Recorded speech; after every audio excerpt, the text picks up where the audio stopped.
For a conversation on leveling the playing field, please welcome Christine Brennan,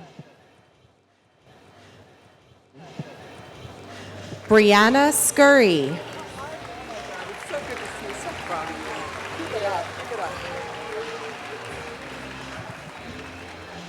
and Hilary Knight.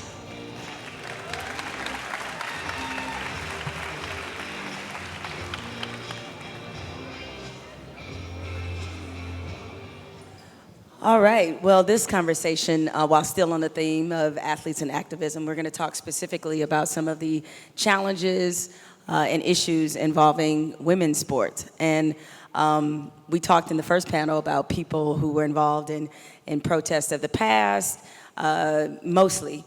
And now we're going to talk to somebody, as in you, Hilary, who's involved in the protests going on right now. So why don't you explain to people what's happening and the decision to unionize? Yeah, it's a huge decision. You know, we just collectively got together. You know, both, I say everyone around the world, 200 plus players, top players, and said, you know what, we don't like the way professional women's ice hockey is, and we want something that's sustainable and viable, and we're looking to build a better future and willing to forego a convenient place to play today in order to build a better tomorrow for the next generation. And what's been the response that you've received so far? Not just from other athletes, but just generally the fan base, everyone, what's been the response? Yeah, I think at first a lot of fans were like, wait, we can't watch you play this upcoming year professionally, but they understand, and it's been a lot of outpouring support. Obviously, we had a lot of success with our equitable support battle a couple of years ago, and we're just, we're getting through it, and we're going to build something that's even greater, and I think everyone's going to be happier with that outcome. Now, speaking of current battles, so after a successful run at collective bargaining, now the U.S. women's soccer team, they're suing for gender discrimination, as Briana well knows. What makes their team and their fight kind of different from those, from other women's sports? I think the women's soccer team was one of the pioneering teams that fought for equality.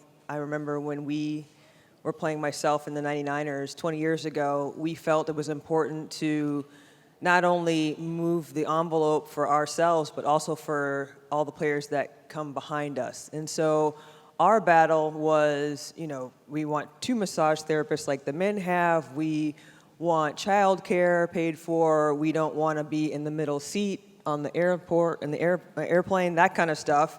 Ironically, those were things that were an issue. Today's battle is a little bit different, and they're really trying to put U.S. soccer's feet to the fire for, you know, equal pay, and also these other instances of, for example, flying business class to events like the men do. So some of the things are the same, but the overall grand scheme of getting equal pay to the men's World Cup teams, especially since our team has won so many world championships and Olympic gold medals, I think is it's time. It's time. I'm hopeful that this current lawsuit push, a lot of people will be like, well, why are you doing this now? Well, now is the perfect time to do it. The environment has changed. It's more favorable for that. And also, they launched that lawsuit on International Women's Day. So if you ask me, it was choreographed perfectly. Yeah, and it's interesting watching or that you guys have to have that fight, because often what's used against women's sports is, oh, you're not as successful as the men, or you're not as popular. Well, in this case, they can't win that argument, all right, because it's clearly who is the most dominant team. I mean, along those same lines, Christine, as somebody who has covered women's sports as long as you have, what kind of impact do you think this is having on women's sports to see U.S. women's soccer, to see female hockey players mobilizing and challenging a system that has tried to basically make them live through and live with inequity? You know, Jemele, I think both Hilary and Briana and their peers, their teammates, they're going to be in the history books. And 100 years from now, when you kids here, when your grandchildren are studying history, you're going to be studying these women and what they did in terms of American cultural history. You know, today is the greatest day to be a woman in sports until tomorrow. The glass is half full. Those of you who know me know I'm a very positive person. There are major issues out there, and you both have, I've been so lucky to cover both of you. Just last time I saw Hilary, she had a gold medal around her neck. One of the greatest games I've ever seen, the U.S. beating Canada in the 2018 Olympics. and I've seen her a fair amount, but one of those times that I saw her, she had a gold medal around her neck. I was so fortunate to be in the Rose Bowl in 1999 with the most famous save in the history of U.S. soccer. And watching Briana and her teammates win, and one of the most, my favorite stories in the history of my career. So I'm throwing a lot of history and a lot of thoughts at you, cultural history. I agree, the time is right, Jemele, and I know you agree as well. We are in the Me Too movement. Women are being heard. There's, 100 women now are being called by, maybe once were called athletes or sisters or cousins, and now they're being called congresswomen. 25 women in the Senate, women running for president, to the point where it doesn't even surprise us when another woman announces that she's running for president. Of course, Hilary Clinton in 2016, winning the popular vote. So this is the time, not that we're being political or anything, but as a journalist covering this, I have seen a change. To kind of get to the point you were asking. It is a bigger deal now. Sports sections are aware of it. We've done a terrible job, mainstream sports media, of covering women's sports. We've missed it. We've blown it over the last 30, 40 years. But now the pressure is on, thanks to people like you. The story about soccer was on A1 of the New York Times, USA Today. We put these things right out front, my columns. I deal with these issues. And now they're part of the conversation in a way they never were before, and that is progress. Briana and Hilary, most female athletes have a lot more to lose than their male counterparts when it comes to endorsements, or they don't even have as much to spare to begin with. So why is it that we are constantly seeing female athletes be at the forefront, on the front lines when it comes to speaking out and activating in their activism? I mean, here we're, a lot of the Mystics players are in this room right now, many of which I've already seen speak out against the abortion bans going across the country. That's a fight they don't necessarily have to take on. And it's a risky one too. And yet, when it comes to police brutality or this abortion ban or many of the gender discrimination, equitable pay, women are always at the forefront despite having more to lose. Why is that? I think there's just an innate sense of responsibility to use our voices and to use a platform to help other people. And I think part of it's because we're living it and understanding that we can lend a voice to someone who doesn't have the same platform. I think women for generations have had to fight, claw, and try to get equality in not only the right to vote, in the workplace, even to be able to fight for your country. I mean, women have always had to fight for everything as far back as you're going to go in history. And so to be doing that from an athletic platform is not new, but it's a bit novel. It's a lot younger of a platform to use for us to advance. And we're not asking for more. We're asking for equal. And the unfortunate thing, in particular for me, with our women's national soccer team, is we have proven that we are more than our male counterparts in terms of success, yet we still have to fight for the pay for equal. And that, to me, is upside down. And we're fighting still to try to right that wrong. Christine, as you mentioned, and I certainly witnessed this throughout my journalistic career, the media sports sections have lagged woefully behind when it comes to coverage of women's sports. In your mind, what does parity when it comes to this coverage look like for women's and men's sports?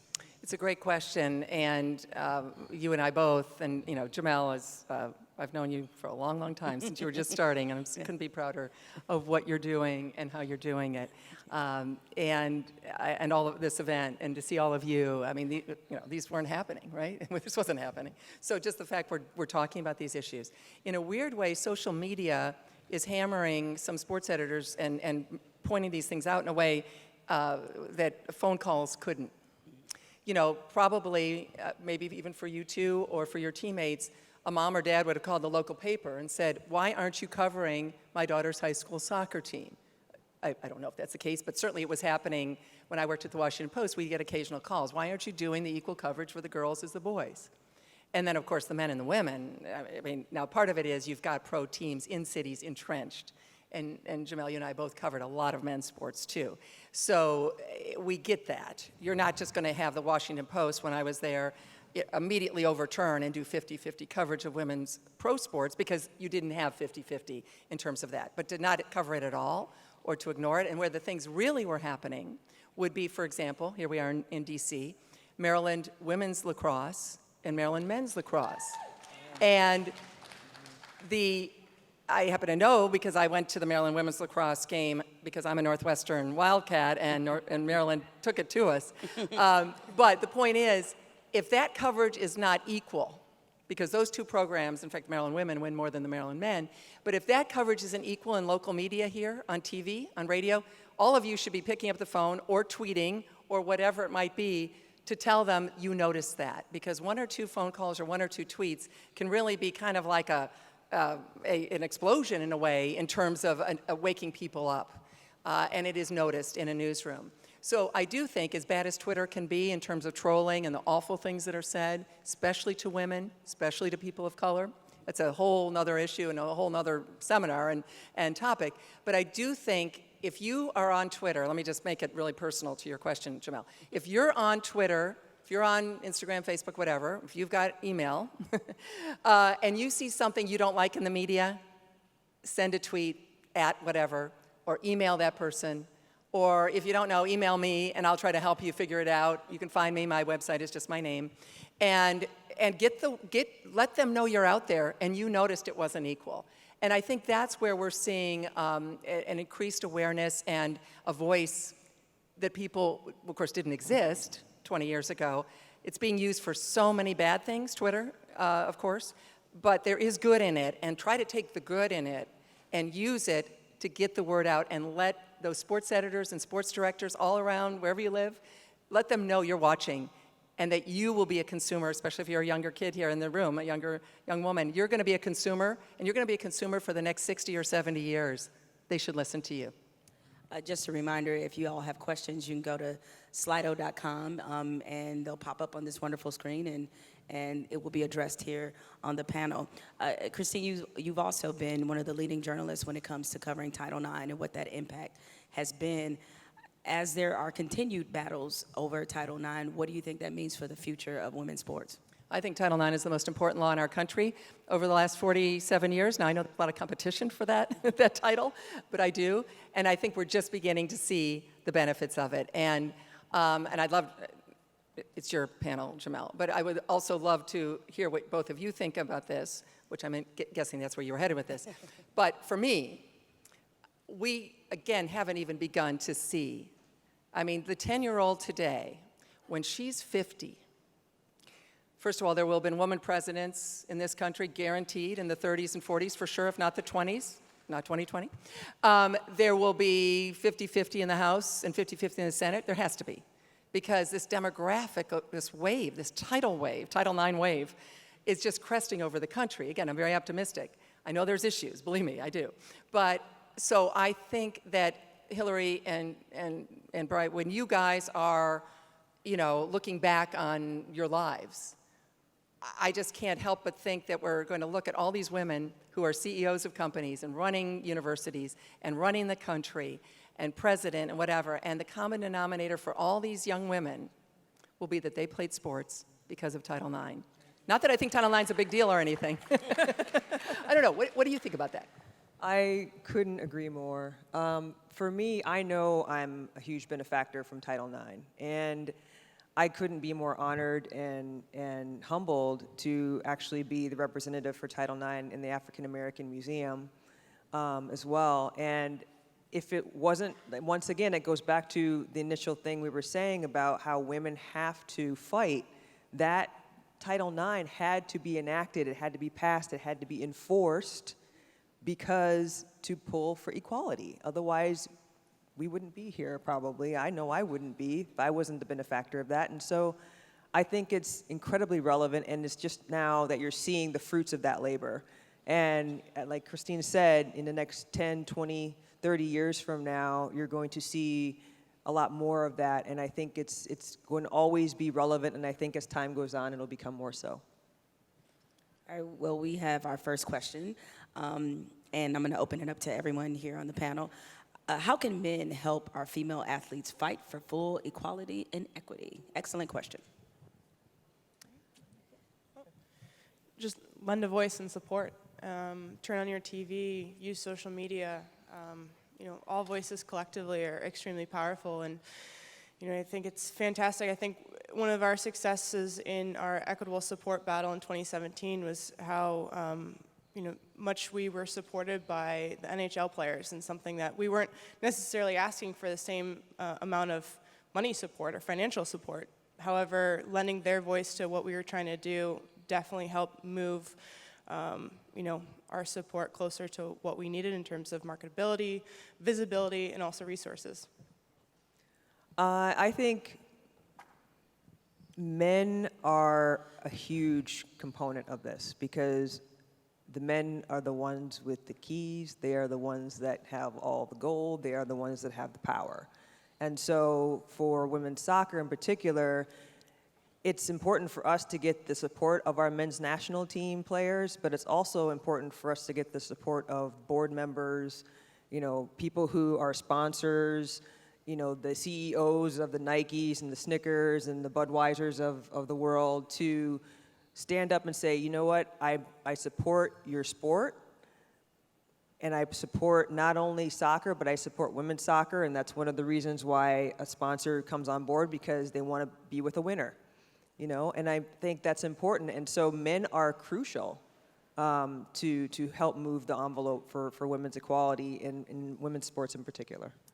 And as we all know up here, Billie Jean King, of course, such a huge presence to this day on these topics.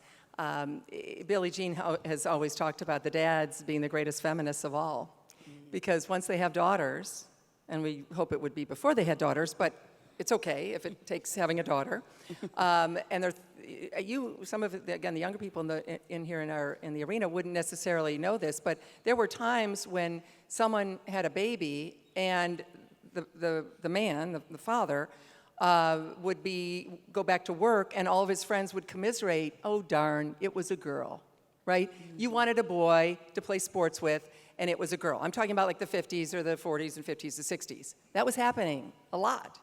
Well, now, a dad is thrilled to have a girl because, of course, get ready for everything that, of course, the boys had. T-ball and soccer and obviously hockey, volleyball, et cetera, et cetera. So that is gone, and that is a huge change in our country, a culture. It really is. These things don't usually happen this quickly. We fell in love with Title IX as a nation, and men have fallen in love with Title IX as a nation. Tiger Woods. Say what you will about Tiger, and boy, I have said it about Tiger. Good and bad. An amazing story, obviously, in the last month or so. Tiger Woods is a Title IX male. Do you know what? The day he won the Masters, his daughter almost didn't come that day because she had a soccer tournament the day before, state championships in Florida, and because those were over, she could make it to Augusta. Otherwise, she would have been playing soccer, and that would have been just fine with Tiger and with her mom, Elin. That is so different in this country. To have the golf world talking about a girl's athletic schedule. Unbelievable. But Bria's right. It's a man's world still. It's getting better every day for us girls and women, but it's still a man's world. So to have a male voice chiming in on any of these topics, Jemele, you probably feel the same way. You're getting battered, right? Because you are saying something that is so right and so true and so honest, but a lot of the establishment doesn't want to hear it. If guys chime in, it's kind of cool. And thankfully, there are now millions and millions of men chiming in to support women and girls. Your story reminded me of Kobe Bryant, and he's a huge supporter of the WNBA, and his oldest daughter is playing basketball. She looks quite good, and he said that he just laughs when other guys come up to him and say, man, don't you want a boy to be just like you? And I think he told one of them, he told the story recently, well, I think my daughter has it just fine. Like, he's just okay with that. So I think that's cool that, he's obviously supportive of the league, as many NBA players are, and also is reminding people that, he might have the next great one. It just didn't come in the package that they expected. Now, here's another question that we have. Considering the recent controversy with Nike, can you talk about the issues around sponsorships, endorsements, and pregnant athletes? I'll start with you on that one, Christine. Yeah, again, this is where we are as a culture, and it's fantastic. So many women had to fight this fight alone, or with a teammate, friend, their spouse, their partner, whatever.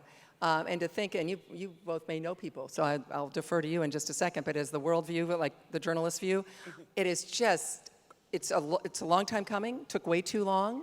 Often you have to shame companies into doing things, and when I say shame as a journalist, I'm not thinking, oh, I'm going to shame them. I'm going to report it and then let the chips fall where they may, and that's, I know, Jemele, what you think too. We might have a hope for an outcome, we don't know, but we shine a light as journalists, and that's what we do. And so this clearly came up, and it was a big deal, and it got attention, and Allison Felix, among others, has been leading the charge on this, and again, her place in the history books is sealed, as well as so many others on these topics. So in 10, 15 years, people will look back and say, what? They didn't do this? I think that's how things are changing. It's a shame it took this, but thankfully now they are there. And of course, Nike has been a huge sponsor for women's soccer. Maybe a bit of a surprise, right? That they weren't on the ball on this one. Yeah, and they came around eventually. Like you said, for the women's national team, soccer team, my experience has been, essentially two of my teammates, Joy Fawcett and Carla Overbeck, were the original soccer moms. That they basically are the two people where soccer mom, that term came from, because they were both pregnant, had children while they were still playing, and ended up bringing the kids. And that was actually part of the battle that we had with the Federation about, nannies and being able to bring the kids and having that taken care of and covered. And so progress takes time, and it doesn't always happen in a straight line. And I think, it takes sometimes a certain, touch point to really make a change occur. And when you look back on it, you're thinking, well, this has taken too long. Why is it taking so long? But sometimes you have to hit the nerve just right. And I think, finally, it's been hit for that. All right, we have another question. With the recent CAS decision regarding Caster Semenya, is the broader fight for gender fluidity and inclusivity the next frontier in the battle? What are your thoughts on that, Christine, in terms of how big of an issue this is about to become? This is, and I know we don't have a ton of time left, so we won't go into all the details, but if you haven't read, Google it and read it. Yeah. It is not a tweet, it is not a headline. I feel terrible for Caster Semenya. I've covered her story for 10 years. She's been twisting in the wind. Leaders didn't lead. She has not gotten answers. It's been this, that, back and forth. She was born a certain way, and this is about her life. It's been horrible the way she's been treated. Having said that, we have decided that women's sports and girls' sports are a category that we care about. And so the level of testosterone is an important conversation. And I'm one of those people who pretty much give you a straight answer, right? You'll know where I stand. This one, as I said, this is more nuanced because we care so much about her rights, but there are issues out there, nefarious use of these kinds of things by a country like that cheats, like Russia.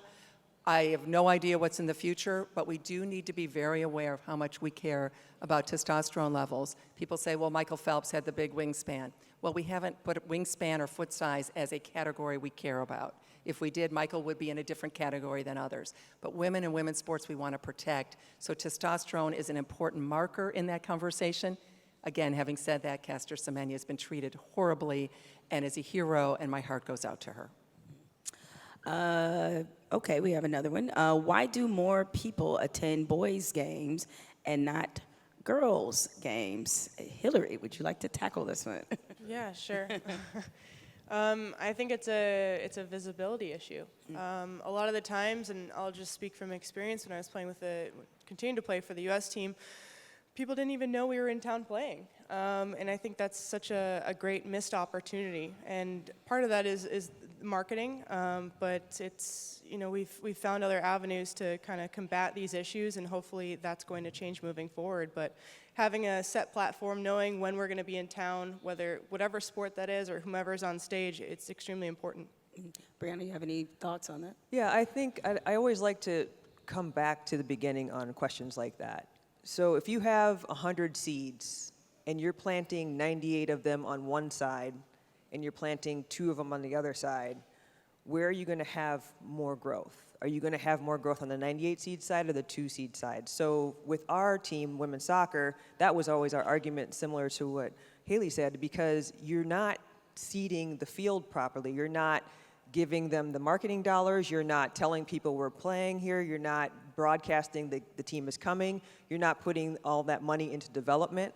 And so what happens over time, the crop grows, and of course the visibility is higher on the 98 seed side, which is the men's side, and the women's is too. And so, but we have been able to accomplish women's ice hockey, women's basketball, women's soccer with fewer seed and succeed and be someone who, and teams who've brought great glory to this country from all over the world in the way we've done our sports and the way we've achieved.